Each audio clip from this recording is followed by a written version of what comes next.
ক্রিস্টিনার হাতে একটা ব্যাগ দেখতে পাচ্ছ। ব্যাগটার ভিতরে একটা দারুণ জিনিস আছে এবং সেটা এখন সচরাচর দেখা যায় না। তো আমরা সেটা গ্রামের বাড়িতে দিতে যাচ্ছি। তো আমাদের ভিডিওটা দেখতে থাকো, তাহলে তোমরা অবশ্যই বুঝতে পারবে যে ব্যাগের ভিতরে কি আছে। একক অভিনয় করে আমাদেরকে শোনাবে। এসো তাহলে ছোট্ট বন্ধু ক্রিস্টিনা গাই। ঘুম পাড়ানি মাসি পিসি মোদের বাড়ি এসো, হাট নেই পালং নেই আসন পেতে বসো। কি রে পুতুল কোনে, তুই এখনো ঘুমালি না? এখনো হাত নাড়াচ্ছিস? আমি একটু বকলাম তাতে ফ্যাক করে কান্না শুরু করে দিবি? না পুতুল কোনে, কাঁদতে হয় না সোনা। জানিস পুতুল কোনে, আমি তোর জন্য একটা। এটা ছিল ক্রিস্টিনার প্রথম কল্লোল অনুষ্ঠানে অংশগ্রহণ করা ও বাংলাদেশ বেতারের নিয়মিত শিল্পী হওয়ার পরে। তারপরে হচ্ছে সেখান থেকে আমরা গিয়েছিলাম এই যে সামনে নার্সারি আছে, তো নার্সারিতে, কারণ ক্রিস্টিনা প্রচণ্ড গাছ ভালোবাসে, ফুল গাছ তো আসলেই খুব ফেভারিট ওর। ও বলছে যে না মা, আমার হচ্ছে অবশ্যই এখন ফুল গাছ কিনে নিয়ে তারপরে যেতে হবে। তো ঘুরে ঘুরে ও ফুল গাছ দেখছিল আর আমি ভিডিও করছিলাম। তো দেখতে দেখতে আসলে খুব বেশি বড় কোনো গাছ, কারণ আমরা তো হচ্ছে ভাড়া বাসাতেই থাকি খুলনাতে, তো ওখানে হচ্ছে বেশি বড় গাছ লাগানোটা কেমন দেখায়, তার জন্য আমরা ছোট ছোট গাছ লাগাই। আমাদের ছাদে অনেক গাছ আছে। এরপর ও বললো যে এবার ছাদে না, আমরা বেলকনিতে লাগাবো। আমি হচ্ছে বললাম তাহলে একটা সুগন্ধি ফুল আর হচ্ছে এই যে ক্যাকটাস বা বনসাই টাইপের কিছু একটা নেওয়ার জন্য। পরে ও একটা বনসাই গাছ পছন্দ করেছিল আর একটা বেলি ফুল গাছ নিয়েছিলাম আমরা, এবং কিছু সার নিয়েছিলাম। সার নেওয়ার পরে ওর আরও কিছু একটু ফটোগ্রাফ করে ওখান থেকে আমরা বাসার দিকে রওনা দিয়েছিলাম। এই যে সার দিচ্ছিলেন আমাদেরকে মেপে, আর বেলি ফুল গাছ। তবে কল্লোলে অনুষ্ঠান করার পর থেকে ওর মাথার ভিতরে যেটা ঘুরঘুর করছিল সেটা হচ্ছে যে মা, আমাদের তো হচ্ছে অনুষ্ঠান বেতারে হয়, আর বেতার তো এখন কেউ তেমন একটা শোনে না, আর বিশেষ করে হচ্ছে ওর আপনজনেরা যারা গ্রামে থাকে তারা তো এফএম শোনে না। বিশেষ করে হচ্ছে আমার বাবা, আমার মা, ওদেরকেও প্রচণ্ড রকমের ভালোবাসে। ওর ঠাকুরমা দাদুকেও ভালোবাসে, কিন্তু তারা তো আমাদের কাছে শহরেই থাকে, ওখান থেকে আমরা শোনাতে পারি তাদেরকে। কিন্তু আমার বাবা মা যখন হচ্ছে গ্রামে থাকে, ওদেরকে কি করে ওর অনুষ্ঠান শোনাবে, এটা ওর মাথায় আসলো এবং বললো যে তাহলে অবশ্যই দাদু দিদাকে একটা রেডিও কিনে দিই। আমাদের বাড়িতে একটা বক্স আছে, সেই বক্সে এফএম ধরে, কিন্তু ও সেটা হতে হবে না। কিন্তু আমরা যখন বাজারে গেছিলাম রেডিও কেনার জন্য, এটা যে রেডিও কেনার জিনিস, এটা যে কিনতে হয়, এখনকার ছেলেপেলেরা তো এগুলো মানে বুঝতে চায় না। হ্যাঁ, রেডিও রেডিও দিয়ে কী হবে, রেডিও এখনও মানুষ কেনে? তো মানে আমাদের দিকে হাঁ করে লোকে তাকাচ্ছিল। পরে যে খুলনাতে বাসায় নিয়ে এসেছিলো, আসার পরে তারপরে আমরা রেডিওটা দেওয়ার জন্য, ওই ব্যাগে ছিল আসলে রেডিও দেওয়ার জন্য আমরা গ্রামে আসছি। কিন্তু এই যে গ্রামে আসার পরে আমাদের বাড়ি তাল গাছ কেটেছে, তো তাল গাছের থেকে যে রস দিয়ে গেছে একজন এসে, সেই রস দিয়ে পিঠা তৈরি করা হবে, আর আমরা হচ্ছে রাতের বেলায় পিঠা খাবো। কিন্তু তা কাঁচা রস খেতে আমার খুব ভালো লাগে, আর তালের রসটা আসলে কাঁচা খাওয়া যায়, খেজুরের রসটা সারা রাত থাকে, তো দিনের বেলায় পারতে হয়। তখন হচ্ছে দিনের বেলায় পারলে সারা রাতে বাদুড়ে খেতে পারে, এই ভয়তে আমি খেজুরের রস খাওয়া ছেড়ে দিয়েছি। কিন্তু তালের রস খাওয়াই যায়, কারণ এটা 3-4 বার করে পাল্টায়। এই রসটা হচ্ছে সকালে পাড়ার পরে দুপুর পর্যন্ত এই রসটা মানে ঝরে যেটা, সেটাই হচ্ছে বিকালে আমাদেরকে দিয়েছে। দিনের বেলায় আসলে বাদুড় বা অন্যান্য পাখি তেমন একটা এসে পড়ে না, যার লালা থেকে নিপা ভাইরাস ছড়াতে পারে। তো বৃষ্টি হচ্ছিল আর আমি আর ক্রিস্টিনা তালের রস খাচ্ছিলাম, পাশে আমার মা বাবা ছিল, তোমরা দেখতে পেয়েছো ভিডিওতে। এটা একটা বেশ বড় ব্লগ, কিন্তু অনেক কিছু আছে।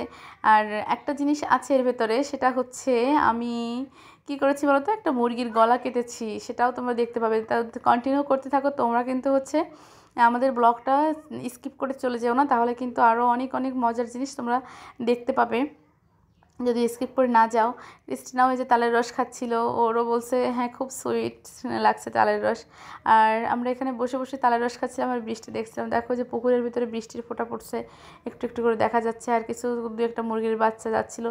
তো বৃষ্টিটা প্রায় সন্ধ্যা পর্যন্ত ছিল। সন্ধ্যার পরে আমরা হচ্ছে বের হয়েছিলাম কিছু একটা গরম গরম খাওয়ার জন্য। প্রথমে আমরা একটা বাজারে আসছিলাম, সেই বাজারটাতে কোনো গরম খাবার ছিল না দেখে পরে একটা ভ্যান নিয়ে সেখান থেকে আমরা আরেকটু দূরে আসছিলাম। এসে এখানে ডিমের চপ খেয়েছিলাম আর হচ্ছে থানকুনি শাকের চপ। দুটো চপই খুবই ক্রিপসি ছিল, সো ইয়াম্মি ছিল। প্রথমে ক্রিস্টিনা হচ্ছে খাবে, যে দুধ কফি খাবে বলে ও দুধ কফি অর্ডার করেছিল, আর আমরা তিনজন, আমি কৃপা দেবশ্রী, আমরা দুধ চা অর্ডার করেছিলাম। কিন্তু সেটা ওর হবে না, পরে মুখে দিয়ে বলছে না অতিরিক্ত মিষ্টি করে ফেলছে, এটা খাওয়া যাবে না। তারপরে ও চেঞ্জ করে আমারটা নিয়েছিল আর আমাকে দুধ কফিটাই খেতে হলো। আসলে মারা এরকমই হয়, শুধু আমি না, যেটা ভালো সেটা বাচ্চা যদি মানে দাবি করে তাহলে সেটা না দিয়ে পারা যায় না। তারপরে অনেক মজা হচ্ছিল, অনেক একটু মানে এত শীত শীত লাগছিল, মনে হচ্ছিলো যে সোয়েটার গায়ে দিয়ে বের হলেই ভালো হয়। ভ্যানে অন্ধকার, যে দেখতে হচ্ছে চারিদিকে ঘুটঘুটে অন্ধকার। তারপরে আমরা ওখান থেকে ভ্যানে আবার রওনা দিয়ে ছিলাম, দিয়ে আমরা বাড়ির দিকে আসতেছিলাম। তো খুব মজা হয়েছিল। বাড়ির দিকে আসতে যে পথে আবার দেবশ্রী নেমে, ও হচ্ছে অক্ষয় তৃতীয়া, সেজন্য একটু বাজারঘাট করতেছিল। বাজারঘাট করে হচ্ছে পূজা দিবে, সেটার জন্য ওখানে নামলো। বাজার থেকে ফিরে এসে বেশটা রাত হয়ে গিয়েছিল। আমরা তখন রাতের বেলায় পিঠা খেয়ে ঘুমিয়ে পড়ছিলাম, সেটার আর ভিডিও করিনি। কিন্তু সকালবেলায় হাঁস মুরগির ডাকাডাকি, কিচিরমিচির পাখির শব্দতে আমার ঘুম ভেঙে গেল। যাওয়ার পরে মা বলছে যে আসছি যখন তখন একটা মুরগি খেয়ে যা। তো এটা বলার পরে হচ্ছে আমি মুরগিটা বললাম যে ঠিক আছে তাহলে আমি কেটে দেবো, কারণ অনেকদিন ধরে আমার রিয়েল লাইফ ব্লগের যে ফ্রেন্ডরা তারা অনেক বার রিকোয়েস্ট করছে একটা মুরগির গলা কাটার ভিডিও করার জন্য। আমি সেটা এখন করতে যাচ্ছি। দেখো আমার কত কত সাহস। আমি একটা বিশাল বড় আকৃতির বটি নিলাম, বটি নিয়ে হচ্ছে মুরগিটাকে ধরলাম। ধরে আমি এবার গলা কাটবো, কিন্তু মুরগিটা খুব ছটফট করছিল দেখে আমি হচ্ছে একটু ভয় ভয় পাচ্ছিলাম। কিন্তু মানে ভয় না, ঠিক আমার লাগে না, একটা প্রাণী হত্যা যতই যাই হোক, যদিও খাওয়ার জন্য। তারপর তো ওটা সকালবেলায় ঘুম থেকে উঠেই খট করে গলাটা কেটে দিল। তো দিলাম হচ্ছে আমি খস খস করে গলা, কিন্তু কাটার পরে ওর যে পরানটা বের হচ্ছিল তখন অনেক ছটফট ছটফট করছিল। তারপরে কিছুক্ষণ আমি হচ্ছে চেপে ধরে তারপরে হচ্ছে ছেড়ে দিয়েছিলাম।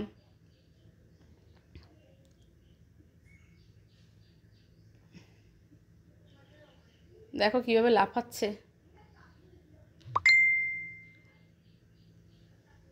যাই হোক, এটা কেটে দিয়ে পরে মা বলছে তাহলে চল আমরা একটু লিচু কিনে নিয়ে আসি।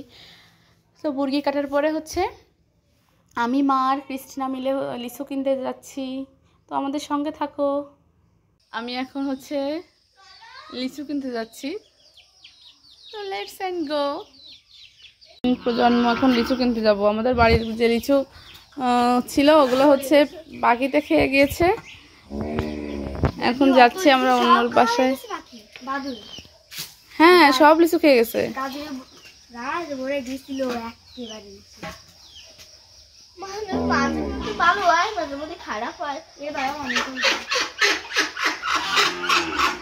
ওই বড় ব্যাগটা নিয়ে আসে লিচু কেনার জন্য।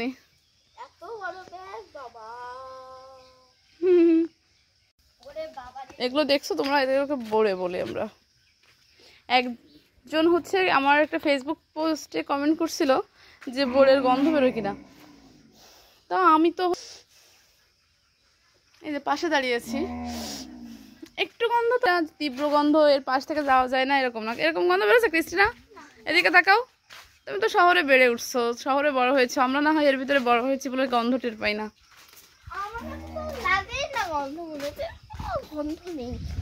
কাঁচা গোবরে গন্ধ বেরোয়।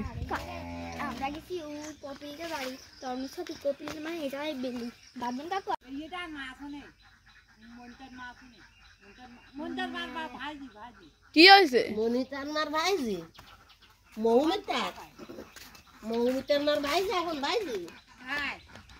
কি হয়েছে?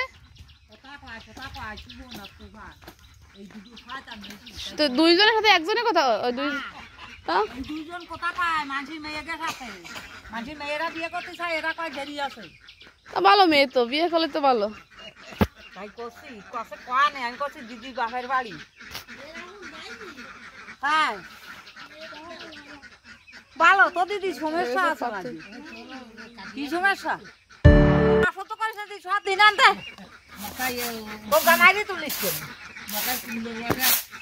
তো করছি আন্ডি না তো, তুমি তো আমার খোঁজ করো নি হয়েছে।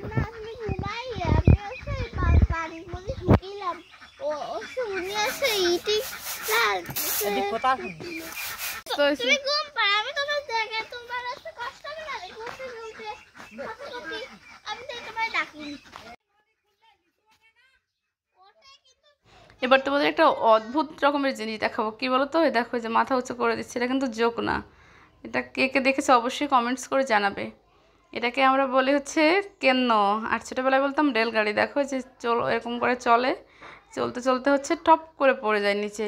কখনো কখনো ওদের টাচ করলে হচ্ছে পয়সার মতো হয়ে যায়, দলা বেঁধে যায়। তো এটা হচ্ছে অনেকটা বিষাক্ত, এই জন্য ওই যে আবার উঠছে, পড়ে গেছিলো, এই জন্য টাচ না করাই ভালো। মাঠ দিয়ে কি সুন্দর হাঁস, আর এতে সকালের সূর্য।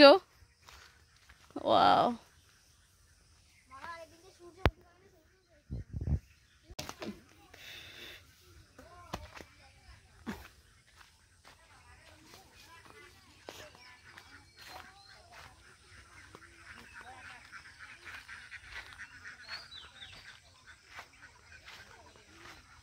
দেখো খোলা মাঠ।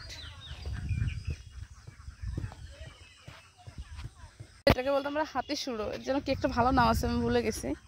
এটা অনেক উপকারী একটা গাছ, কিন্তু হচ্ছে এখন প্রায় একটা দেখা যায় না, কারণ এত মানে ঘেরের পায়েটারে এত বিষ প্রয়োগ করা হয় এখন, তো ম্যাক্সিমাম ক্ষেত্রে হচ্ছে এগুলো দেখা যায় না। তো দেখো আমি তোমাদেরকে দেখালাম, কি দারুণ না দেখতে গাছটা, মনে হচ্ছে কেউ লাগিয়ে রাখছে। ওইটা হচ্ছে আমাদের, এই মাঝখানের এই বিলগুলো হচ্ছে অন্যদের, এটা হচ্ছে আমার মাসিমাদের। আর ওই পাশের হচ্ছে যে গাছ দেখা যাচ্ছে, প্রচুর গাছ, ওইটা হচ্ছে আমাদের। দেখো কোনো গাছেই আম হয়নি এবছর, ওই যে